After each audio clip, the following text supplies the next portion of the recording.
Hola, buenas noches. Bueno, hoy van a tener la charla conmigo. Mi nombre es Soledad Ulloa y vamos a compartir un poquitito sobre las patologías más comunes en la raza boxer. Bueno, yo soy médica veterinaria, pero antes de ser médica veterinaria soy criadora, soy jueza especialista, tengo más de 40 lechegadas inscriptas, hace más de 25 años que crío, soy socia vitalicia del Boxer Club. Y bueno, hoy les voy a contar un poquitito. La idea es hacer una charla no tan técnica ni médica, sino una charla para que todos podamos entender, conocer, identificar las patologías más comunes que aparecen en la raza. Les voy a hablar de la raza y antes de meterme de lleno en lo que va a ser la charla en sí, eh, les quiero contar por ahí mi experiencia. Yo soy veterinaria, trabajo con todo tipo de perros, gatos. Lo único que tengo en casa son boxer. Es mi raza, no hay otra raza para mí que le llegue ni a los tobillos a esta raza. Es un perro totalmente completo, es un perro guardián, es un perro compañero, es un perro súper dócil. Es un perro que puede adiestrarse, que puede defenderse sobre todo, y lo más lindo es lo apegado que son con los dueños y el carácter que tienen que lo sostienen a lo largo de toda la vida. Son siempre cachorrones para la hora del juego, pero a la hora del trabajo, de ponerse las pilas, de ser guardianes, de defender. Es una raza súper protectora y además tienen una sensibilidad eh, tan especial y tan única que me hace elegirlos día a día. Y esto es, tratan de una manera a el propietario, adulto, juegan a lo bestia, a lo bruto, tratan con una sensibilidad inigualable a los bebés, a los chicos, los tratan de manera diferente, si viven con adultos muy mayores de tercera edad, vuelven a tener esa sensibilidad y esa eh, calidez para tratarlos y esa delicadeza para tratar a la gente grande. Y eso es algo que tiene el boxer y que es único y que realmente está muy, muy fijado en la raza. Es una raza que tiene tantos adeptos y tanta reincidencia, porque el que tiene un boxer y le gusta estéticamente, es imposible no enamorarse de esta raza. Bueno, no los aburro más con mi fanatismo, pero es realmente así y lo siento realmente así. Como les decía, el objetivo es un poquito no aburrirlos con cuestiones técnicas y terminología demasiado veterinaria, pero sí que puedan o que podamos diferenciar y conocer cuáles son las patologías. Como les decía, me encanta esta raza, es mi favorita, pero para mí tiene dos problemas que son fundamentales o dos defectos que tiene la raza que durante la charla vamos a mencionar un poco, pero que son bastante estrechos a la raza, digamos, y que son, que no es una de las razas más longevas y que es una raza bastante reactiva con otros perros, ¿sí? Con congéneres. Es una raza bastante peleadora. Eso está, y bueno, y es parte, ya lo habrán visto en la historia, es una raza que se creó para la lucha, la pelea, mano a mano contra el toro, para la caza mayor, para la guardia, y bueno, realmente han logrado mantener esto a lo largo de generaciones y generaciones, y a veces puede hacer que algunos individuos, particularmente los machos, sean inconvivibles con otros perros, sobre todo si no, como lo vamos a ver más adelante, no se sociabilizan bien y hay particularmente algunos individuos con más temperamento que otros. Bueno, para estructurar un poquitito, quería dividir esta charla en dos partes. Una es las enfermedades que vamos a encontrar o a diagnosticar en pacientes jóvenes, cachorros o adultos jóvenes. Y otra, las que mayormente encontramos en animales adultos y en animales viejos, en animales gerontes. Em, Muchas de las enfermedades ya vienen con el individuo desde el momento de nacimiento, pero no se van a diagnosticar hasta que el animal es un poco más grande, ¿sí? Entonces, quería dividir la charla en estos dos grandes grupos, en las enfermedades que se diagnostican o que suelen aparecer cuando el animal es joven y las que aparecen cuando el animal es más grande. Dentro del primer grupo, vamos a hablar de la enfermedad cardiológica más común, que es la estenosis aórtica o estenosis subaórtica, la demodexia, reacciones anafilácticas, trastornos reproductivos y trastornos endocrinológicos.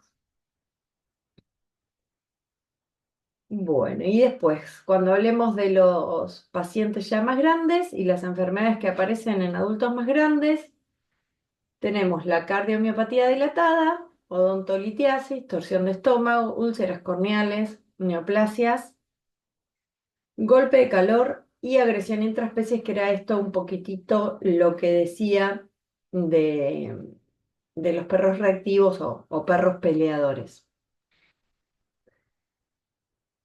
Bueno, y ahora sí, hablando ya de las enfermedades que ocurren o que se diagnostican, ¿no? Cuando el animal es joven, y acá va a depender un poco también del grado de estenosis. La estenosis aórtica o subaórtica es de un estrechamiento en la salida de la aorta, que es la arteria que lleva el caudal de sangre más grande hacia todo el organismo. Es la encargada de llevar la sangre oxigenada desde el corazón hacia el resto de las arterias. Cuando hay una estenosis, que significa un estrechamiento, un angostamiento de la salida, lo que hace es que el flujo sanguíneo sea menor y que el corazón a su vez tenga que hacer un sobreesfuerzo para bombearlo. O sea, que hacemos trabajar a este corazón, a este motor, de manera más exigida que si no estuviese la estenosis, ¿sí? Esto es, cuando la válvula está abierta, cuando el corazón impulsa la sangre, la válvula normal abre y deja un flujo de paso, y cuando está estenosada, el flujo es mucho menor. Entonces el corazón tiene que bombear con más fuerza, ese músculo cardíaco tiene que contraerse con más esfuerzo para bombear la cantidad de sangre que el animal requiere. Si aumentamos la frecuencia cardíaca por ejercicio, por excitación, por lo que sea, muchas veces se va a quedar corto ese flujo de sangre y ahí van a empezar los problemas o la sintomatología. Y por el contrario, cuando la válvula cierra, tiene que tener un cierre hermético. Y en el caso de la estenosis, la válvula no cierra hermética y ahí los veterinarios escuchamos el famoso soplo, que es simplemente el flujo de sangre que vuelve hacia el corazón. En vez de salir del corazón hacia el resto del organismo, hay un reflujo y eso es lo que escuchamos como un... Cuando las válvulas cierran, se escucha. Cuando tenemos un soplo, en vez de ser ese golpe seco valvular, se va a escuchar eh, ese como es ese reflujo o llamado soplo. Y dije que no me iba a meter en cuestiones demasiado técnicas y acá estoy contándoles cómo se oculta. Pero bueno, básicamente vamos a tener sintomatología dependiendo del grado de estenosis, ¿sí? Hay estenosis que son muy leves y son subclínicas y ni se diagnostican, salvo que hagamos por ahí una evaluación cardiológica con electrocardiograma y ecodoppler, y ahí se va a ver el reflujo, se va a ver la estenosis, se va a ver ese corazón eh, trabajando de manera más exigida, y hay estenosis ya más grandes, más severas, que causan distintas sintomatologías que suelen ser todas muy comunes a cualquier enfermedad cardíaca, ¿sí? La intolerancia al ejercicio, la agitación, después tos, desmayos, cuadros sincopales, retención de líquido y seguido de un desenlace fatal, dependiendo obviamente, como les decía, del grado de estenosis. ¿Cómo podemos prevenir esto? Chequeando los reproductores. Esto se sabe que es una enfermedad que se transmite genéticamente, que el perro nace ya con la estenosis, aunque puede desarrollar los síntomas eh, en una edad más avanzada. La estenosis está con el perro desde el minuto en que nace. Entonces, si chequeamos a los reproductores, sabemos qué va a pasar también con su descendencia. No es un curso específicamente para criadores, pero bueno, no hay una manera de prevenir la estenosis porque la estenosis ya está con el animal, ya nace con el perro. Entonces, la prevención viene de más atrás, de la generación reproductora, digamos. Lamentablemente en el país no tenemos manera de chequear genéticamente si el animal tiene o lo va a heredar, pero sí podemos ver con una evaluación con ecocardio, que es bastante accesible hoy en día, qué grado de estenosis hay y si es que la hay o no, para decidir si ese reproductor puede cruzarse, puede generar descendencia o vamos en vez de generar descendencia, generar problemas.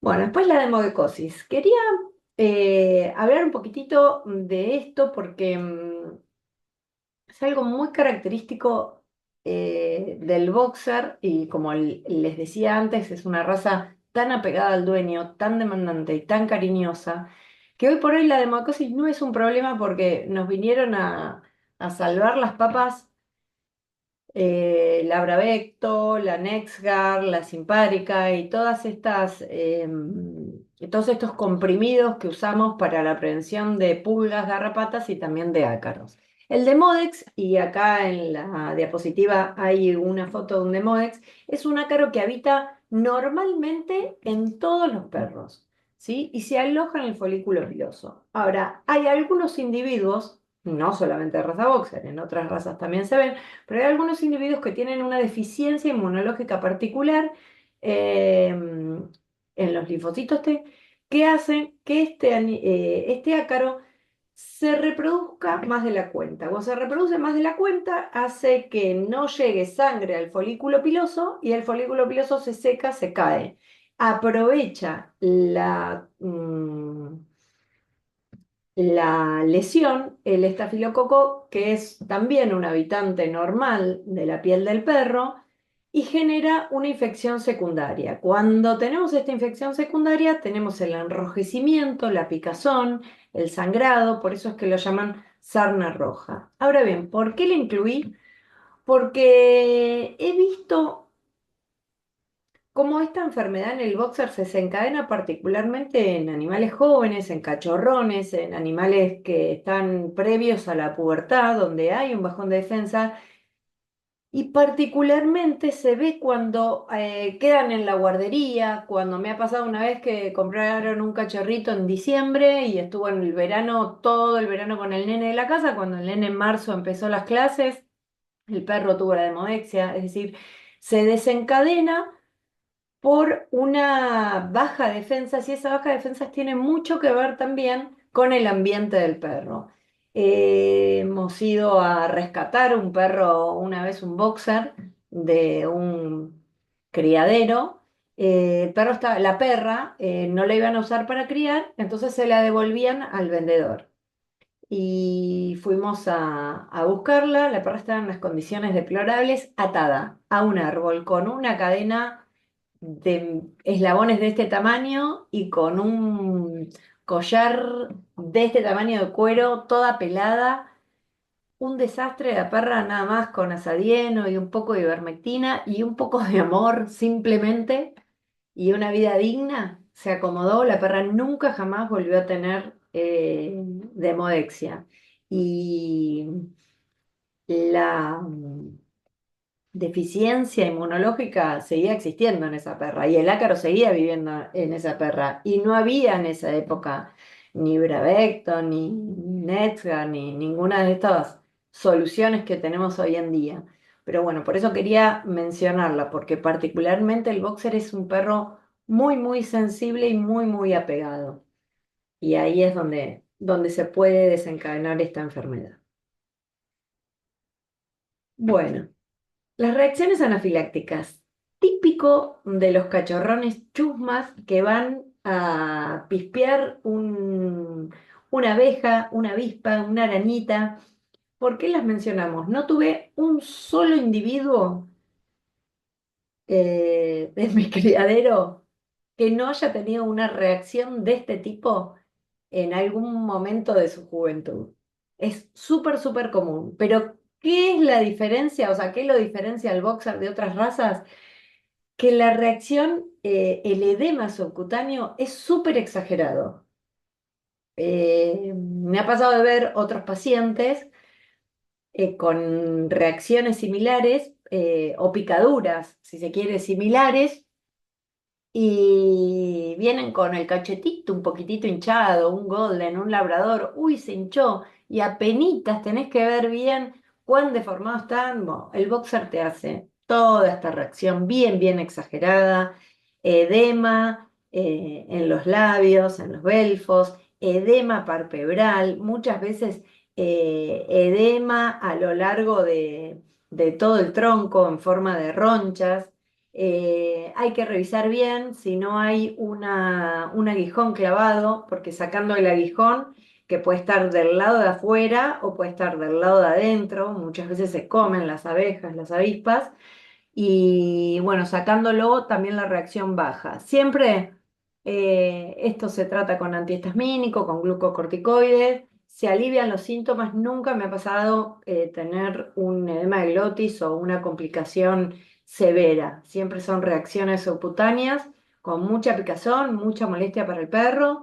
eh, pero nunca, por suerte, pasan más de ahí estas reacciones anafilácticas que pueden ocurrir generalmente en primavera, porque hay más insectos, pero también pueden llegar a ocurrir con la vacunación, sobre todo con la vacuna, la sextuple, la porción de leptospirosis puede llegar a generar reacciones también anafilácticas. Esto en cualquier raza, pero bueno, en el boxer también. Después quería hablar de trastornos reproductivos y vamos a diferenciar un poquitito, y disculpen si impresionan las imágenes. Vamos a hablar por un lado de hembras, por otro lado machos. En hembras, como en todo braquicefálico y el Doberman, la hiperplasia de piso de vagina es una patología que es bastante frecuente y quería hablarles un poquito del manejo de esta hiperplasia.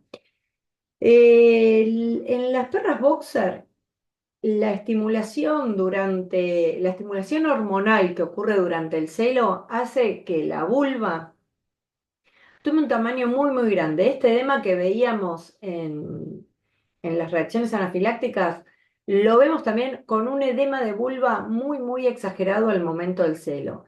Y el piso de la vagina muchas veces también, ante la estimulación de los estrógenos, reacciona de manera exagerada. Cuando reacciona de manera exagerada, que decimos esta hiperplasia, ¿sí? Es un crecimiento y una dematización por demás del piso de la vagina que sale a través de los labios vulvares, ¿sí? Y eso es el prolapso, que es justamente toda la salida de este tejido a través de la vulva.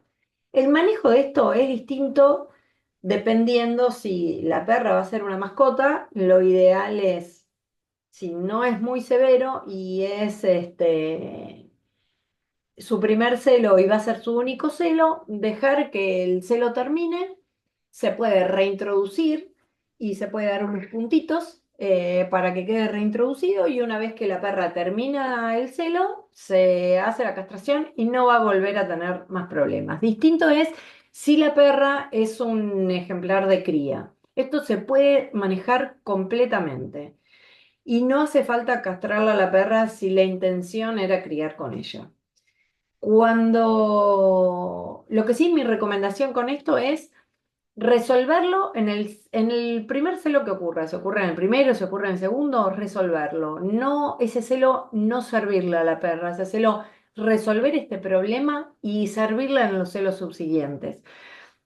Es una cirugía bastante sencilla, que inclusive hay papers que la describen como no quirúrgica, como hacer una sedación y anestesia local y resolverlo de esa forma. No lo aconsejo, aconsejo resolverlo quirúrgicamente con epidural, puede ser, por ejemplo, o con anestesia inhalatoria. Y esto se liga, se secciona y bueno, si alguno tiene algún interés más puntual en esto y me quiere después consultar para no meternos tanto en la técnica, hay distintas técnicas para evitar una estrechez en lo que va a ser después el canal de parto y posibilitar una monta natural y posibilitar también un parto natural, que es totalmente factible.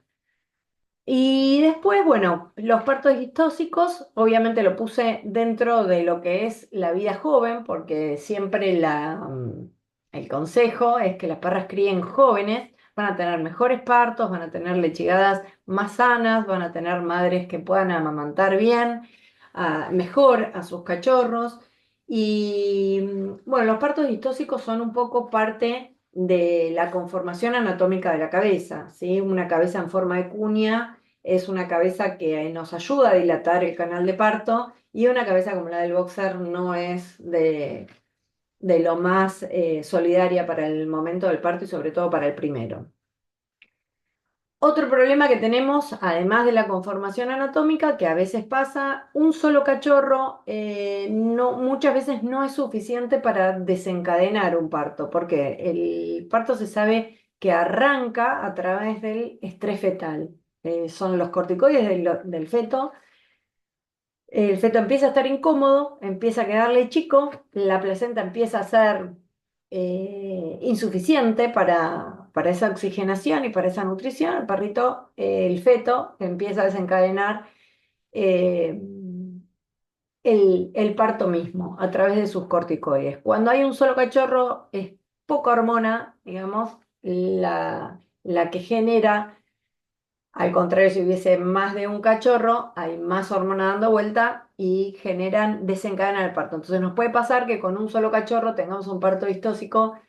Por eso está bueno saber cuántos cachorros tenemos con una radiografía más sobre la fecha de parto para evitar esto. Y por el otro lado, como los extremos no son buenos ni para un lado para el otro, muchos cachorros también nos pueden hacer una distensión de las paredes uterinas tal que no pueda tener fuerza esa perra para contraer y para poder cumplir con un parto eutóxico, con un parto natural y pueda parir a todos los cachorros en tiempo y forma. Entonces, si tenemos una lechigada muy, muy numerosa, también mi recomendación es la cesárea. Pero una recomendación que hago particularmente respecto a los partos, nunca den oxitocina con una perra que no empezó a parir los cachorros. Nunca den una oxitocina a panza llena.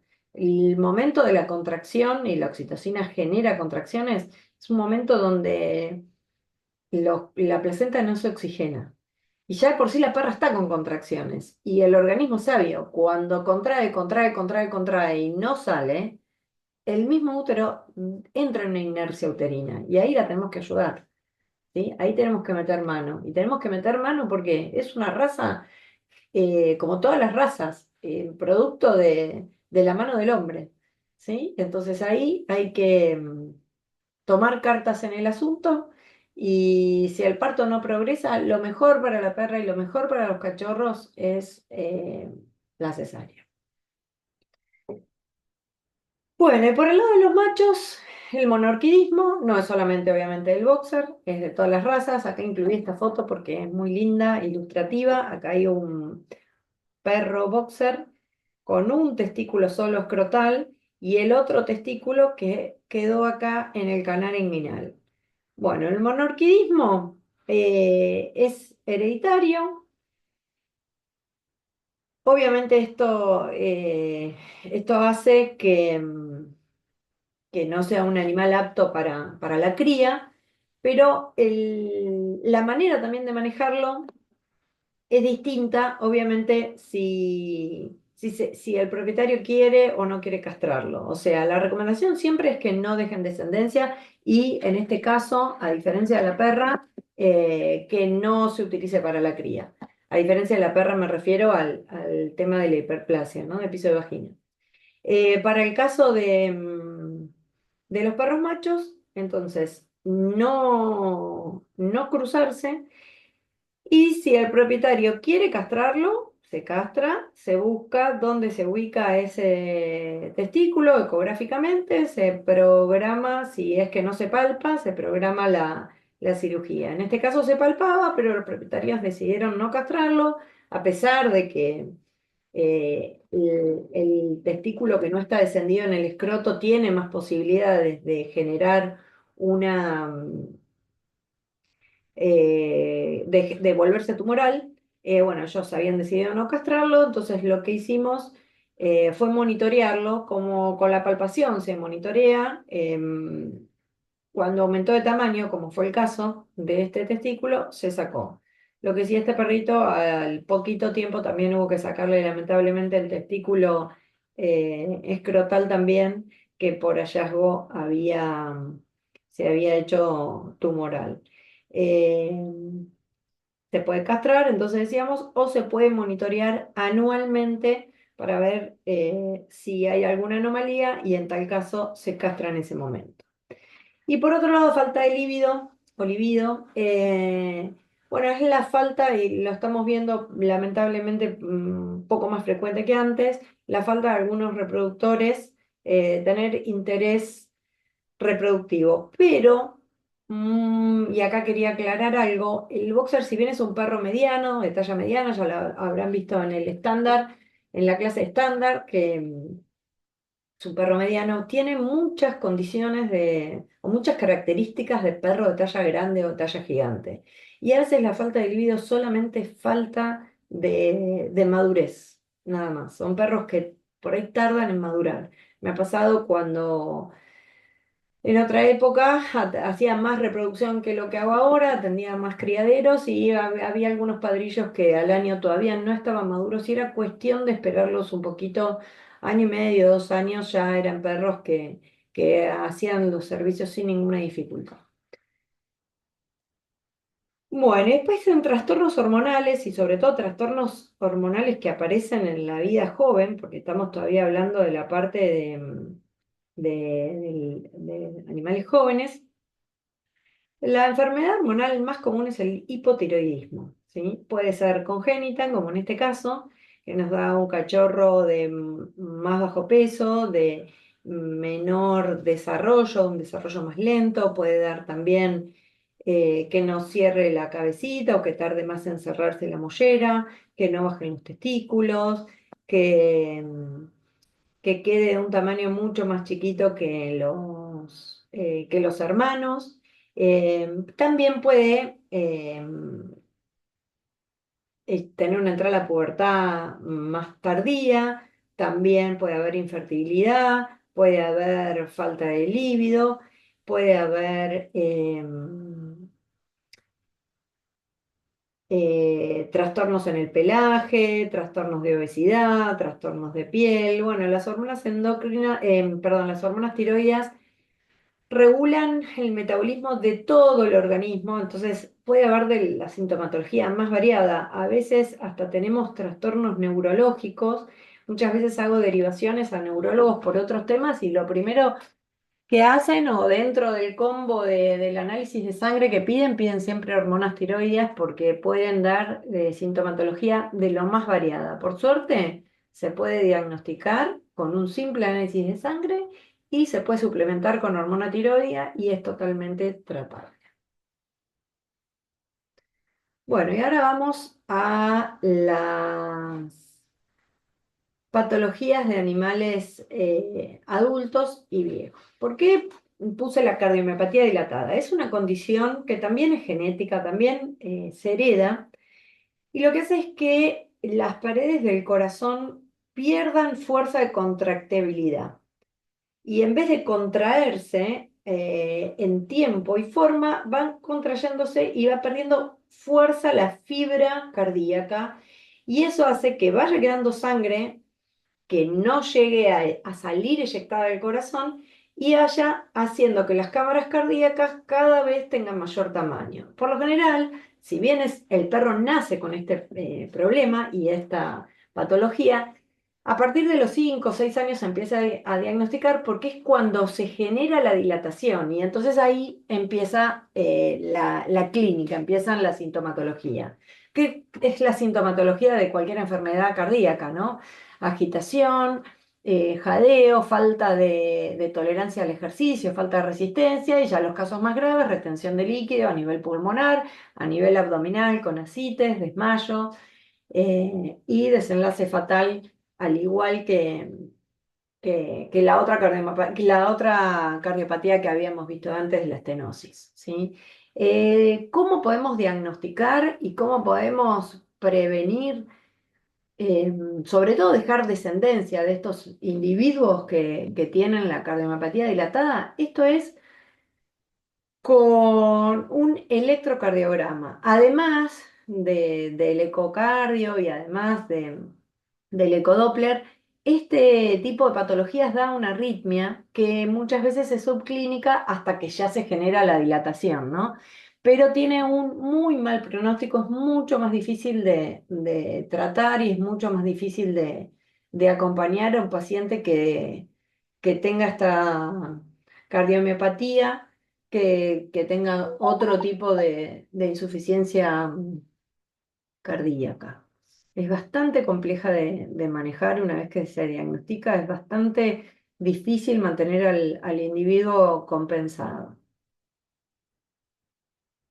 Bueno, la odontolitiasis no es una enfermedad fatal, no es una enfermedad intratable y es totalmente manejable. Pero el boxer tiene una particularidad muy especial con la odontolitiasis. La odontolitiasis es el depósito de placas de sarro en las piezas dentales, ¿sí? Esto ocurre por predisposiciones individuales y, y de especie también. No es de las razas con más predisposición a la odontolitiasis, pero sí tiene una particularidad el boxer. La mayor parte de los perros, cuando hay odontolitiasis y odontolitiasis severa, donde hay placa de sarro, esa placa de sarro se le pegan bacterias y hacen una placa bacteriana que genera halitosis, o sea, un aliento bastante fuerte, que genera además infección, porque son bacterias que están ahí en la boca. Esa infección puede ser a nivel local, pero también se sabe que pueden ascender al resto del organismo, pueden generar una fístula, pueden generar trastornos renales, trastornos cardíacos, ¿sí? Es importante tratarla, por ahí no damos demasiada importancia a esto, pero también forma parte de la salud de nuestros perros, ¿sí? Pero la particularidad que tienen los boxers es que cualquier perro con odontoelitiasis, la encía empieza a retraerse, subir, subir, subir, exponer las raíces, se afloja el ligamento periodontal, la pieza se afloja y se cae. Se afloja, duele y se cae. En el caso del boxer, y acá les puse una perrita de 1 año que tiene la boca impecable, todas las piezas limpitas, nada de sarro. Una perrita de 4 años con un poquito de odontolitiasis, no sé si se ve por acá, si se ve acá en la pieza esta de abajo se ve peor. El boxer lo que hace es, le crece la encía y la encía trata de tapar la pieza dental, de cubrirla. Y acá se ve bien en el canino cómo hay una hiperplasia gingival. Y acá también se ve, bueno, hay bastante hiperplasia, a diferencia de acá, y además por la conformación del braquicefálico, el cuarto premolar está totalmente rotado, y eso hace que también, que es acá en esta zona, ¿sí? Que se ve más oscura, que eso hace, y acá, bueno, en la perra de 8 años se ve todavía más, eh, se, se acumula muchísimo, muchísimo más sarro y muchísima más placa en esa zona. Y acá se ve toda la hiperplasia gingival a lo largo de toda esta pieza. Acá tremendo en la parte de abajo, tremendo acá en esta parte, ¿sí? Y una vez que crece toda esta encía, no se va. No, y muchas veces los propietarios con menos experiencia dicen, no, no, perdió todas las piezas, se le cayeron todas. No, no, las piezas están todas, están debajo de toda esa capa de encía de carnes que crecen para tratar de cubrir y de proteger la pieza. Y lo que sucede muchas veces es que toda esa hiperplasia gingival hace que el perro al masticar se muerda, se sangre, se lastime y sea bastante doloroso. Entonces, muchas veces tenemos que, además de hacer la limpieza de dientes, sacar todas estas estos crecimientos para que al perro no le duela, no le moleste y no haya sangrado. ¿Cómo se previene el cepillado? No hay nada, no hay nada más que el cepillado. Sí, hay golosinas, hay palitos, huesitos, pero imagínense que si hubiese un alimento o una golosina que nos evite cepillarnos los dientes, los odontólogos nos mandarían a comer eso. Y los odontólogos nos mandan a cepillarnos, nos mandan a pasar el hilo dental y nos mandan a cada 6 meses ir a verlos para ver cómo tenemos la boca. Bueno, acá es un poco lo mismo, ¿no? No hay una comida que obviamente uno come más sano, va a tener mejor dentadura, pero el cepillado es ineludible para mantener las piezas libres de odontolitiasis. Bueno, después un poquitito de torsión de estómago, ¿sí? La torsión de estómago es una emergencia, ahí sí, no hay que relajar, hay que acudir al veterinario al instante. Y les decía un poco esto, les decía esto anteriormente, ¿no? Es una patología la torsión de estómago más de perros grandes, de talla gigante, pero bueno, el boxer comparte algunas patologías con este tipo de perros, ¿no? De perros más grandes. Y lamentablemente, a pesar de ser un perro mediano, diría que es una de las pocas razas de perro mediano que tienen el problema de la torsión. ¿Por qué ocurre la torsión de estómago? No se sabe muy bien, pero sí se sabe que hay factores que predisponen. Una es el pecho profundo, lo habrán visto en el estándar que tiene que tener una profundidad hasta el codo y esa misma distancia de la cruz al codo, del codo al piso, ¿sí? El boxer tiene un pecho profundo, eso hace que el estómago esté dentro de esas costillas más que en otras razas y que sea más factible que se produzca la torsión. Por otro lado, además de esta conformación anatómica, la manera de comer y a veces de tomar agua de manera exagerada y la palanca que hace el perro con la lengua para tragar agua hace que también trague bastante aire y esto hace que se produzca la dilatación, que es donde empieza todo el problema. Antes de torcerse el estómago, se dilata bastante. Y esto genera muchísima incomodidad en el animal, muchísimo dolor. Y sí, no va a estar gritando de dolor al principio, pero sí va a estar muy incómodo. Y es importante que sepamos identificar que el perro está dolorido. O no va a llorar, pero no se va a echar y va a dar vueltas y va a querer sentarse y se va a levantar. Y después va a empezar a querer vomitar, pero no va a poder vomitar nada y a estar incómodo y puede que llorisquee un poco y también puede que no, muchos son muy estoicos, los boxers son muy muy duros y a veces el problema es que llegamos tarde porque se la bancan, porque se bancan el dolor un montón y los diagnosticamos tarde. Eh, es difícil que aparezca esto en un animal joven porque también ayudan la laxitud de los ligamentos que sostienen el estómago en su lugar que con el correr de los años y con el correr de estirarse, de la aerofagia, del ejercicio postprandial, hacen que estos ligamentos vayan haciéndose más laxos y sea más factible esta dilatación y torsión. Eh, Hay que acudir de inmediato y hay que tratar de resolver de inmediato el problema, lo que no quiere decir que haya que entrar al paciente a cirugía de manera inmediata, sino que hay que estabilizar primero el animal. Esto genera una complicación cardiovascular, en principio vascular, después cardiovascular, porque cuando el estómago rota, se estrangula sobre sí mismo, ¿sí? Entonces, no es solamente un problema de tipo digestivo, sino también es un problema de tipo vascular.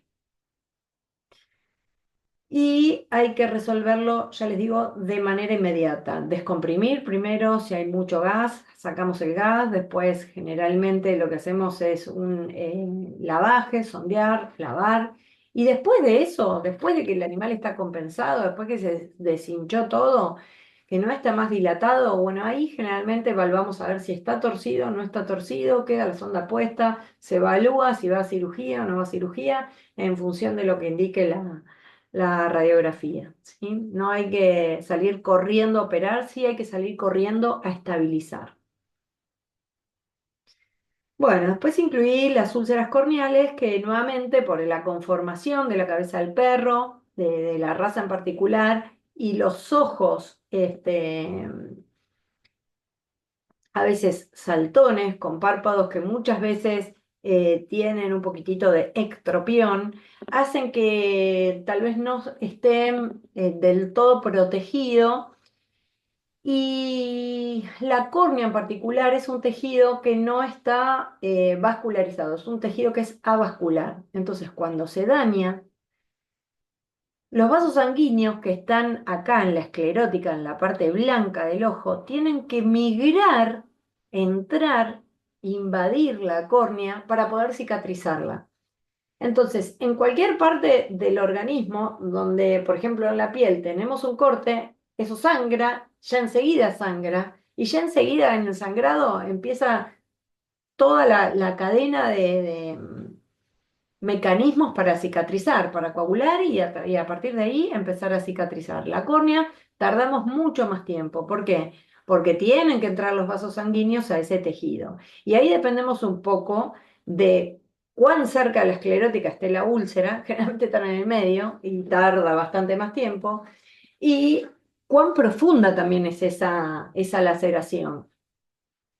Por otro lado, el parpadeo constante, porque el perro está molesto, hace que yo tenga una lastimadura y sería como si estoy todo el tiempo dándole y dándole y dándole con el dedo. Entonces, muchas veces, si la úlcera no responde, no progresa, no, o inclusive empeora, hay que controlarlas muy de cerca, muchas veces tenemos que terminar cerrando el ojo para ayudar a la cicatrización y ayudar sobre todo a que llegue la irrigación sanguínea y pueda permitirnos que esa úlcera se acomode lo más rápido posible para, para que el animal no pierda la visión de ese ojo. Muchas veces se complejizan bastante, se contaminan y se hacen bastante difíciles de manejar, ¿sí? Entonces, a veces se vuelven también crónicas e indolentes, se llama la úlcera indolente del boxer, o sea, está la úlcera ahí, pero no termina de molestarle tanto como al principio, pero tampoco termina de cicatrizar. Entonces, muchas veces lo que hacemos es reavivar un poquito la zona, cerrarla un par de semanas para permitirle la cicatrización. Como es algo muy común y tengo pacientes que han perdido por ahí el ojito por esto, lo menciono porque es algo bastante frecuente en la raza también. Bueno, neoplasias. Neoplasias tenemos de todos los tipos y de todos los colores. Hay mastocitomas, linfomas, hemangiosarcomas, osteosarcomas. Cuanto más rápido diagnostiquemos, mejor pronóstico vamos a tener.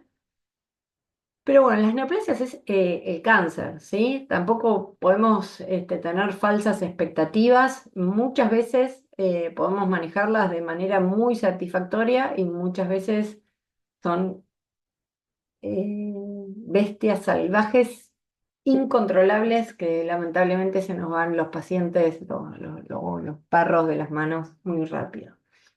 El mastocitoma es un tumor bastante frecuente en la raza y aparece bastante rápido Y lo que tiene como característica es que es un tumor, bueno, estos son mastocitomas, ¿sí? Son tumores redondos, son tumores que muchas veces están ulcerados, que sangran, que si uno los toca, los mastocitos liberan histamina y generan una reacción muy, muy inmediata de picazón, de sangrado, de molestia, de enrojecimiento. El consejo es no dormirse. Aparece una masa, se punza y generalmente con una punción, aspiración, se diagnostica, se saca. Y si está fea, si creció rápido, está sangrona, se saca directamente, muchas veces sin esperar.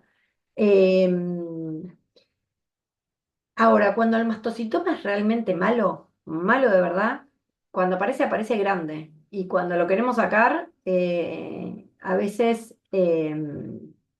ya está demasiado invadido y demasiado agarrado o demasiado expandido, o es tan malo que cuando nos llega el análisis y el resultado del análisis histopatológico, que tarda más o menos unas 3 semanas, ya salió por todo el resto del cuerpo. Pero la mayor parte de las veces, no. La mayor parte de las veces podemos con los mastosíntomas. Hay que diagnosticarlos a tiempo. ¿Y cómo? Tocando al perro.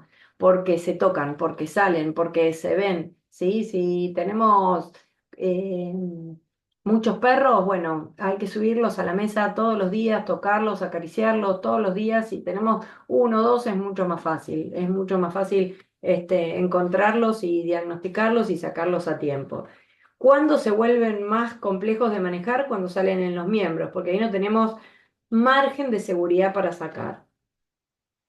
Después, bueno, acá puse a Lili con unas flechitas para hablar un poquito de linfoma. Linfoma generalmente es un tipo de cáncer que afecta el tejido linfoide, ¿sí? Donde están los linfocitos. Lo más común de ver en nuestra raza es el linfoma multicéntrico que toma los ganglios, ¿sí? Y entonces por eso puse estas flechitas, porque los ganglios estos nos hacen de centinela, de marcadores cuando tenemos un problema. El ganglio popliteo, que está acá en la pata de atrás, los inguinales, que están acá al lado, acá en los flancos, los axilares, los retromandibulares y retrofaringios, que están acá. El ganglio grande, agrandado, se toca, se punza, se manda a analizar y se espera a ver qué es lo que pasa. Pero cuando tenemos un ganglio agrandado y no tenemos ninguna lesión, ningún corte, ningún dedo infectado, ninguna cosa rara, bueno, con más razón a punzarlo bien rápido para tratar de tratarlo lo más rápidamente posible.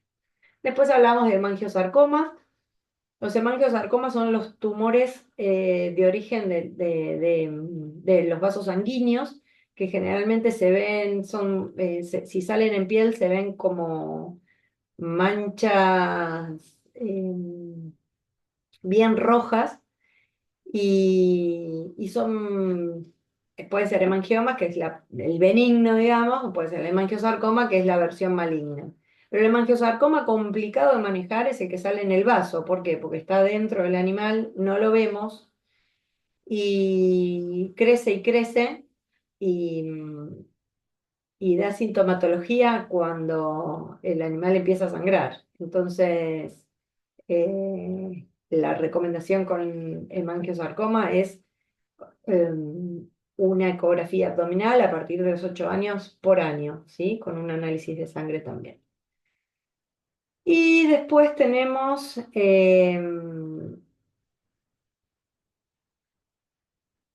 los osteosarcomas, bueno, son los tumores en hueso, cuando tenemos deformaciones más en el hueso y dura, hacemos radiografías para poder diagnosticar. Bueno, después quería hablar un poquitito de golpe de calor. Eh, es Por lo menos en estas latitudes, yo estoy en Buenos Aires, es difícil que un animal muera de golpe de calor. Es difícil que un perro se muera de golpe de calor. Generalmente no se mueren de golpe de calor. Generalmente los matamos de golpe de calor. ¿Y por qué digo esto? Porque generalmente hacemos macana a los seres humanos. Si el perro tiene sombra y está tranquilo y tiene agua, por más calor que haga, difícilmente se, se descompensa un golpe de calor. Bueno, vamos a hablar un poquito y a explicar y a desglosar un poquitito el tema del golpe de calor, pero básicamente el perro para perder calor y controlar la temperatura utiliza el jadeo. El jadeo no es un mecanismo tan efectivo como la sudoración. Ellos transpiran nada más que por las almohadillas plantales y palmares. Entonces, es muy poca superficie para perder calor. Entonces, ¿qué hacen? Jadean. El jadeo no es tan efectivo. Me ha pasado de compartir, compartir el traslado de perros a exposiciones por ahí en el interior, días de invierno, y tenemos toda la camioneta cargada y los únicos que están jadeando son los boxers. O los boxers, los bulldogs y todos los oligocefálicos, los dálmatas, los Jack Russell, nada, border collie, todos respirando como si nada. El boxer y el bulldog ni hablar. Bueno, esto es porque tienen una vía aérea mucho más corta, entonces el aire entra y no se logra refrigerar porque tiene un recorrido mucho más corto y entra al organismo mucho más caliente que en otro perro con hocico más largo, ¿sí? Una vía aérea más corta, una vía aérea más arrugada, todas las arrugas que vemos afuera también están adentro y también hacen que el jadeo sea todavía más inefectivo. Y bueno, entonces, básicamente para prevenirlo dejarlos tranquilos y que tengan sombra y que tengan fresco y con eso ellos se arreglan. Ahora, ¿qué significa dejarlos tranquilos? Un día de mucho calor no los sacamos a caminar a los perros y si los vamos a sacar a caminar y elegir las horas de la mañana, porque la mañana es todavía más fresca que la noche. Muchas veces en la ciudad sacás a pasear el perro a la noche y 11 de la noche tocás la vereda, el asfalto sigue caliente. La vereda, la calle todavía siguen caliente. Y el perro está respirando más cerca del piso todavía que nosotros. Y encima con la respiración tiene que perder calor. Entonces se la hacemos muy, muy compleja. Obviamente no hacer un servicio un día de máximo calor o hacerlo bien temprano a la mañana. El ejercicio, que no venga justo el cachorrito del vecino a jugar o de una visita y se la pasan jugando y corriendo, el perro se olvida por completo, y más un boxer, se olvida por completo de tomar agua, de parar y la quedan por el golpe de calor, ¿sí? Entonces la quedan por el mismo calor. Entonces tenemos que tener estas precauciones. Me ha pasado perder pacientes, por suerte muy poco boxer, me ha pasado perder pacientes en el auto con la calefacción al mango.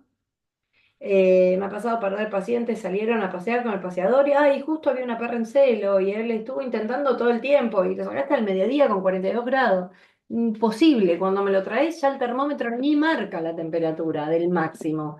Totalmente pasado. Bueno, lamentablemente los casos de golpe de calor que vi, que muchos de esos tuvieron desenlace fatal, fueron negligencias del ser humano, totalmente previsibles o prevenibles. Bueno, y acá hablando un poquitito de la agresión intraespecie. El perro le encanta pelear. El perro de por sí es un animal jerárquico donde establece digamos, liderazgo y tratan de escalar esa jerarquía social que tienen y sobre todo disfrutan y se olvidan de su propia vida en el medio de una pelea. Un poquito lo que quería compartir era, si tenemos dos perros que se pelean, los trastornos del comportamiento o los problemas de comportamiento son como las caries. Hay que tratar de agarrarlas lo más temprano posible. Y igual que las caries no se curan solos. O sea, no se curan por no hacer nada. Al contrario, van a ir empeorando y van a ir empeorando y van a ir empeorando al punto de que tenés dos perros que ya no los podés juntar nunca más. Y vivieron hasta los 3 4 años juntos, pero claro, el más joven se desarrolla, empieza a mostrar más temperamento, a querer mandar al más viejo y el más viejo dice, no, ¿para qué te pasa? Y ahí empiezan los problemas. Cuando tenemos bien claro los rangos jerárquicos, los rangos sociales, bueno, ahí no vamos a tener problema. El problema es ese, cuando uno quiere competirle. Lo veo con cachorros de todas las razas. Esto, por ejemplo, viene el cachorrito a la casa, le compran el cachorrito a los nenes y de todas las razas estoy hablando, esto es del perro en general, al nene más chiquito le van a jugar siempre más fuerte. ¿Por qué? Porque van a tratar de ir escalando rangos sociales con el más chiquitito, con el que va a ser más fácil de ganarle o más fácil de dominar. Em, es muy importante sociabilizarlos, acostumbrarlos y a veces los veterinarios tenemos esta necesidad de sobreprotección y de no exponerlos demasiado, y porque todavía no tienen las vacunas, y por cómo lo vas a sacar y cómo lo vas a proteger. Y hay que ir jugando un poco entre no exponer al paciente demasiado, pero tampoco recluirlo y querer que a los 5 meses, cuando terminó con el plan de vacunación, salga a la calle y sea sociable, ¿sí? Porque es antinatural que el animal viva recluido y sin contacto con otros individuos. Entonces, mi consejo es sociabilizarlo lo más que se pueda. Sí, por ahí en una exposición de perros no, pero si vamos a la casa de alguien, tiene otro perrito y es bueno y está sano y está vacunado, aunque no tenga el plan de vacunas terminado, está bueno para el perro salir, conocer, interactuar con otros perros que no sean los de la casa o su mamá y sus hermanitos. Cuanto a más estímulos a un cachorro lo expongamos y estímulos positivos, más fácil va a ser siempre sociabilizarlo y un perro más equilibrado siempre va a ser para poder convivir. Por otro lado, antes a los perros los largábamos con 30 días, bueno, listo, ya come solo, se va. Bueno, después dijimos, no, pará, después me estoy refiriendo hace mucho tiempo atrás, en la época que apareció el parvovirus. No, no, pará, aguantemos hasta los 45 días, así se va vacunado. Y la vacuna de los 45 días lo único que hace es desprotegerlo completamente al perro. ¿Por qué? Porque tiene todavía dando vueltas anticuerpos de la mamá y con la vacuna de los 45 lo que hacemos es que esos anticuerpos se liguen a los antígenos vacunales y el perro quede totalmente desprotegido. ¿Para qué? Para que con las siguientes revacunaciones vamos estimulando su sistema inmunológico para que él levante sus propios anticuerpos, ¿sí? Pero entonces, a los 45 días tampoco es el momento, hoy se sabe, de destetarlo o de desmadrarlo, de separarlo de la mamá. Sí, ya no come, ya no toma teta, ya come solo. Y casi la mamá ni quiere estar con ellos, sí, pero justamente eso es lo que hace que la mamá le ponga los límites a los cachorritos. Y esos límites, como se los pone la mamá, no se los puede poner ningún ser humano. Aprenden de autocontrol. No me abalanzo sobre la teta de mi mamá porque me la va a dar, ya no quiere que me acerque a la teta. No muerdo a mi hermanito hasta hacerlo llorar y hasta lastimarlo. Entonces aprenden a jugar y hasta dónde morder para no lastimar. Y todo eso lo aprenden en esos 15 días y lo ideal es que estén entre los 60 días a los 3 meses y que el desmadre no se produzca antes de los 60 días, pero idealmente antes de los 3 meses. Y por otro lado, por último, si las cosas se nos fue de las manos y algún día tenemos la mala suerte de que nuestro perro se pelee con otro, nunca, nunca, nunca, nunca vayan a meter la mano y para tratar de agarrarlo del collar, por favor, porque los perros se enceguecen al momento de pelear y van a recibir un mordisco asegurado. La manera, agarrarlos de las patas traseras, un dueño de un perro, otro dueño de otro perro de las patas traseras y en algún momento se desestabilizan, se dan cuenta, aflojan y sueltan. El boxer se puede quedar prendido tranquilamente y sigue respirando y sigue mordiendo. La manera es esa, agarrarlos de las patas de atrás, si no aflojan, me ha llegado a tener que pasar, a tener que resolverlo de esta manera. Una fue revoleándolos a la pileta, se soltaron. Otra fue con un matafuego, no lo recomiendo. El polvo del matafuego no lo sacás nunca más de la casa. pasan años y todavía sigues teniendo matafuego, polvo de matafuego. Y